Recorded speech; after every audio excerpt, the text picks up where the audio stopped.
Yo, what's up guys? Leon Mookie here, and I'm back with another part of What If Izuku Had Ludger Will Kresnik's Powers. This is part 9.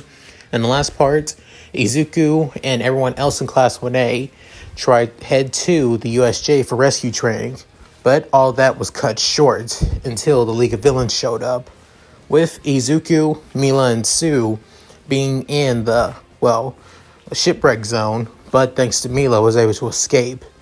Then Izuku fighting against Nomu and felt outmatched until soon the All Might and Gaius soon appeared and helped out and tried to take on Nomu before Izuku's body begins to change, believing that his quirk has evolved again. And then using his new mystic art, being his chromatic mystic art, the Form Destroyer. As soon he takes it down, but at the cost of the Nomu's life, with Izuku regretting his actions. With all that said, let's get into this, shall we guys? After screaming from the top of his lungs and basically disgust on what he's done, he soon goes to his knees and completely blacks out, transforming back into his regular form, back into his costume, and dropping his pocket watch. After this, Shigaraki saying, "Damn it, that brat killed my Nomu, the only thing that was supposed to kill All Might. You gotta be kidding me." As Kurogiri saying, "Tomura Shigaraki, please, we must retreat now. We've lost our biggest advantage in this fight. Now that the Nomu is gone," saying, "I know. But at least the pawns here will stall them for the time being. We have nothing to worry about." As soon, Kurogiri activates his Warp Gate quirk and sends Shigaraki and him out of there. With soon, All Might and Gaius tries to head there, but couldn't. As soon, they are too late. With Gaius saying, "Damn it, I thought for sure we would make it in time. But it seems there is still much we need to learn and find out about the League of Villains." As All Might saying, "The League of Villains, how could they return? Could they? He couldn't have returned. Could he?" As soon, Mila soon runs to Izuku alongside Jude and a couple other people in Class 1A as they heard him scream from the top of his lungs, as there is nothing but the Nomu's corpse and Izuku basically on his knees, not saying anything, as he's saying, "Stay away from me!" After hearing this, they were all terrified as they saying, "Midoriya, what are you? I killed him. I killed him with my own two hands.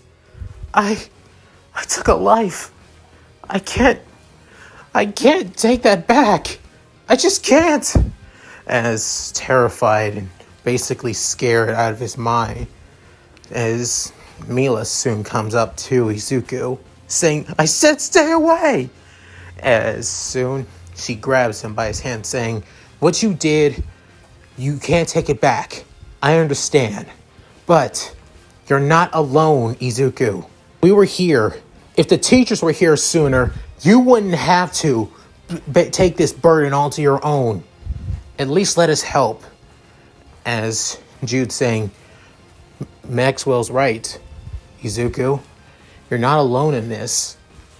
We'll take that burden from you." As hearing this, Izuku couldn't help but tear up and cry his eyes out, as he could not do nothing but cry.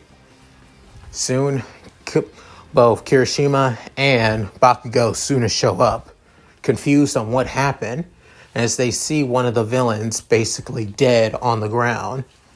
As soon, all the other UA faculty members and the police finally show up, taking care of all the villains all over the USJ easily, with no collateral damage from all the other students of UA, so nothing to worry about. Soon, Izuku was taken by the police, actually, all the way back home, as everyone was kind of worried. Ochako was worried for Izuku, alongside Mila and everyone else. As Bakugo saying, what the hell is his problem? So he killed a villain, so what? As soon, Mila, hearing this, basically sucker punches Bakugo square in the face. As saying, what the hell is wrong with you, you blonde bitch? Saying, you're my problem, you asshole. He just killed somebody. He's just a kid like the rest of us. And he just took a life. His first life. Do you not understand how mentally taxing that is? Just knowing that you just killed somebody. Especially since you're trying to become a hero. What is wrong with you, Bakugo? Oh, wait. Why am I not surprised? All you scream is that you'll basically kill and murder somebody. As soon, Jude and also Shoji tried holding back Mila, with soon Kirishima coming up to Bakugo, saying if he's alright, saying I'm fine. He's just weak, that's all. Mila's still getting pissed, saying, says the boy that basically got caught in the enemy trap and couldn't do a damn thing until showing up at last minute. And saying, what the hell did you say? And saying, you didn't do a damn thing either. As the two hot-headed blondes began going at it, arguing at one another, until a couple of the teachers, including Aizawa and All Might, had to break them up, finally. Soon Izuku came back home, with Inko worried about him, as he doesn't say anything, with the police officer that drove Izuku home basically explaining everything. Inko is shocked, surprised, and downright terrified at the fact that her son, her boy Izuku, basically killed somebody, as he just goes into his room and doesn't say anything and just continues crying again and again. As time goes by, everyone, Class 1A was excused from classes for the time being due to the situation at UA. As for Izuku, he's the one that kind of needs it the most, if anything, as he's just been in his room the entire time, not saying anything, not getting up or anything, as he has tons of messages and calls from his classmates, being Ochako, Ida, Jude, and Mila, worried about him. As he doesn't message them or even call them at all until somebody comes into his room and saying, Izuku, time for you to get up. As saying, Julius, is that you? Saying, of course it's me. Now, I heard what happened about you taking your first life. As Izuku just grits his teeth hearing that, and doesn't say anything, saying, I'll take your silence as that's correct. As he soon walks to his little brother's bed and basically just tears the cover off of him, as all he sees is a green-haired boy, basically just nothing but a shell of his former self, saying, so, do you still plan on going to UA, even after what you've done? Saying, what does it matter? I took a life. That's not the actions of a hero. That's the actions of a villain. I'm saying, you took a life to save your classmates. You may not did it on purpose, but you did. You protected your friends. Try and take solace in that. And saying, how can I take solace in taking a life? How? Saying, because you're going to have to be responsible from now on due to the Kresnik clan's true power of the Chromatis. Our quirks are made what our quirks are truly made of. Saying, what the hell are you talking about? Saying, tell me, did you feel like something shattered? Something just cracked and just exploded? Like glass basically shattering from being smashed, or possibly being hit by a sonic blast or something like that. Saying, I did when I used my mystic art, the Form Destroyer. Saying, so that's what it's called. So it's different from mine. Saying, what are you talking about? As Julius began explaining the Chromatis quirk, And that is not just a transformation power enhancement quirk that needed a pocket watch as a catalyst. It's also a quirk that destroys quirks. As Izuku hears saying, What? What are you talking about? Our quirks are made to destroy other people's quirks. They directly attack quirk cells from each and every strike that you hit somebody with it. Some quirk cells do regenerate, but the quirk is weakened and becomes barely unusable after that. But once you use your mythical art, and then the quirk is completely eradicated, all cells gone, and you become quirkless, just like that. As he snaps his fingers with Izuku basically shocked, saying, and to a degree, you can destroy enough quirk cells and you can basically kill somebody. Just what you did against one of the villains. The villain that was supposed to be strong enough to kill All Might, the last I heard. Saying, wait, how do you know about that? How do you know about that, Julius? As Julius soon closed the door behind him, as saying, it's because I'm a hero. When I graduated UA in the hero course, I didn't wash up as a sidekick or basically became a nobody, that I basically gave up the job to become a businessman. No, I took up the mantle as an underground hero. Basically, I take on villains that are too dangerous for normal heroes to take on. I capture them, or if I can't, and they're too damn dangerous, I kill them. I eliminate them. As Izuku surprised, saying, that's the kind of job you took? That's the kind of hero you are? Yes, you can call me a villain or call me a vigilante, but to the normal hero society, I'm no hero. But to the underground society and to the Hero Safety Commission, I'm one of the best, especially to the Spurious Corporation, a hero agency that deals with underground heroes. Just like your homeroom teacher, Aizawa, saying, Aizawa and I were friends when we were both starting out as underground heroes. So, I'm just telling you this now. If you continue down this path, there's a chance you're going to be recruited as a hero by Spurious and become an underground hero yourself. It's the only line of work for somebody with quirks like ours. So, can you still continue to become a hero, knowing that your destiny as a hero in the future? Can you? After hearing this, Izuku saying, I don't know if I can. I don't know if I'm still able to become a hero after everything. After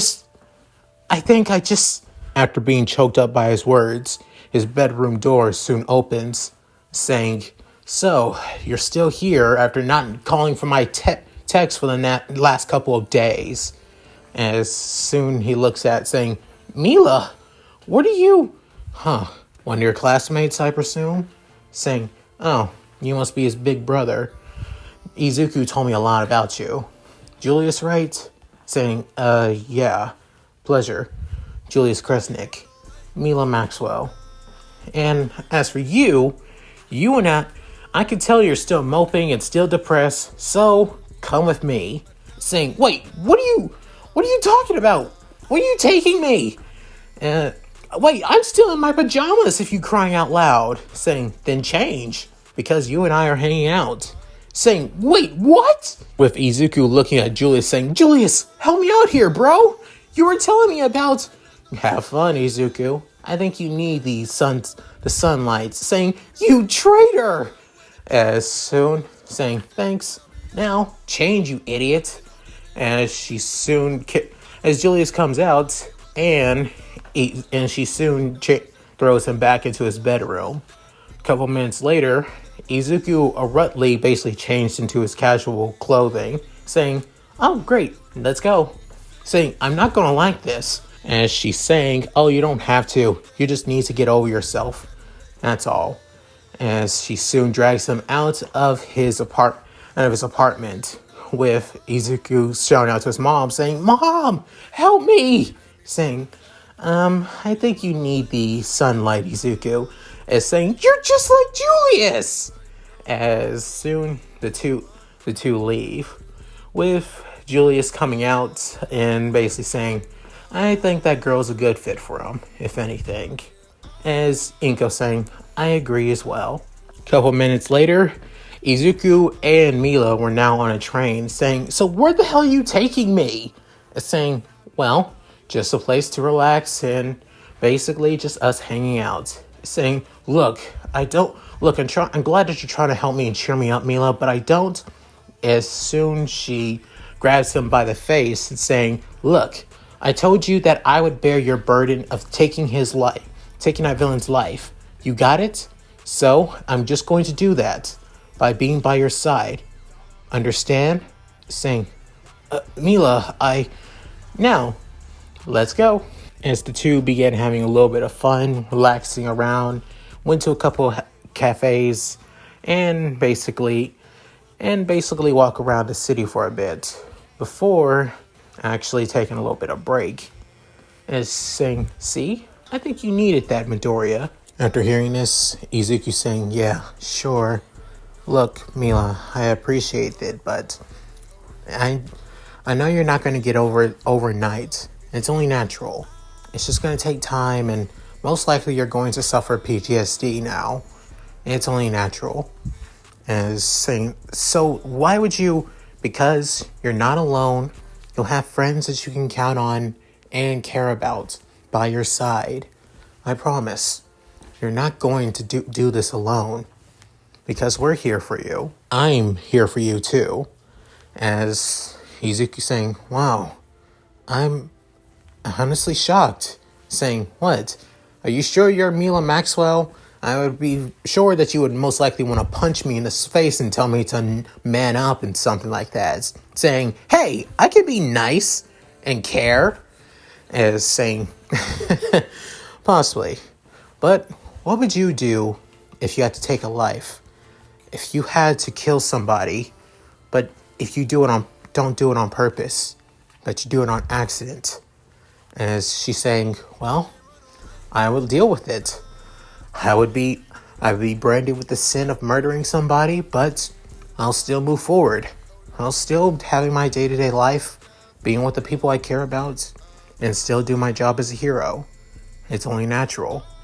But could you? Everyone is different. I'm different from you, and you're different from me. We have different ways on how we would come across killing somebody. You can't handle it. I could probably tolerate it. It's just that simple. But, again, you're not alone. I'm here for you, just as always. As she soon holds Izuku's hand, with Izuku actually blushing, saying, thanks. Thanks a lot, Mila. Saying, maybe you're right. Maybe I did need this. But possibly I'm never going to transform into my Chromatus second form, at least. Saying, what? Why not? That form is undoubtedly strong as hell. You're like a beast in that form. But in that form, I destroy a person's quirk to the point of nearly killing them. Saying, wait, what? When you came in, Julius told me about the Chromatus, the Kresnik clan's true ability of our quirks.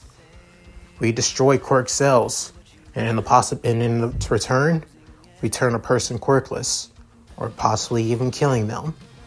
That's our job. That's what our quirk's true power is. And after hearing this, saying, that is pretty heavy, if I'm going to be honest. You sure you're going to be okay? I'll be fine. After all, you guys have my back. But I'm serious. I'm never using that other form. I'll just stick to my basic level form. I'm just as strong in that form as I am. In that one, maybe not stronger, but still. I'll just have to find a way to overcome it. By myself. And only myself. It's something I have to do on alone. After this, Mila saying, okay, if you say so.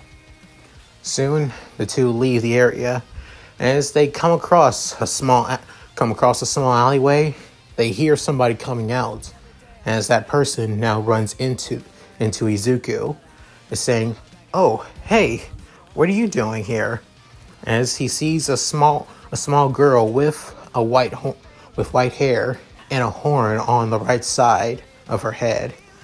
As he soon tries to grab her, as she began flinching, as Izuku saying, "Oh, I'm not going to hurt you," as he soon looks behind him, as he see a guy with a green coat and a plague mask on his face. And that's it. Thank you guys for watching. Hope you enjoyed the video. Please tell me what you guys think in the comments below. I would love to hear them, and tell me what you guys think down there. Also, like and subscribe, which helps with the channel a lot. Also, I'm adding Eri early to the story due to, well, Ludger's character in Tales of Xillia 2. And what makes him an honest and great character isn't just his fighting style or the ability of the Chromatus, but it's also him being an awesome dad character out of all the Tales of protagonists, if I'm being honest. So Eri will kind of be replacing L as Izuku's daughter, if I'm going to be honest, if you guys understand. If any of you guys who have played the Tales of series or played Tales of Xillia 2, you would know. So, yeah, that said, hope you guys enjoyed. This is Leon Mookie, signing out. Later. Hi everyone, this is White Fox. If you liked Leon's video, click the video on the left to see the most recent one. And if you want to see more of this, click the subscribe button and notification bell and check out his playlists. If you still haven't subscribed, do so in the center. With that said, I hope to see you again on my love's channel. Bye!